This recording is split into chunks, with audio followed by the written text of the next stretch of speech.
In this video, I'm going to show you how you can adjust your notifications on your AliExpress account. So if you don't want some sort of notifications or you're getting a lot of notifications from AliExpress, I'm going to show you guys how you can turn most of them off. So on your interface like this, you tap on your account here at the bottom right corner of your screen. And now you move to settings, which is your top right corner of your screen too as well. So after tapping on that, you can see notification settings here. After the general settings, just tap on the notification settings there. And you can see push notifications and notifications that appear on your mobile phone and email subscriptions, one that move to your email. So you can turn them all off. Yeah, simple English. Yeah, unsubscribe. Yeah, so they're not going to give you any sort of emails. You get it? Yeah.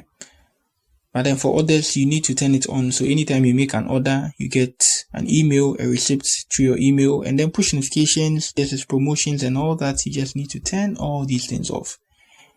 Yeah, turn all of them off. Yeah. And that's it on how you adjust your notifications on AliExpress. If you are new here, just give me a like, subscribe to my channel. If you have any question, you let me know in the comment section. That's it for the video. Peace.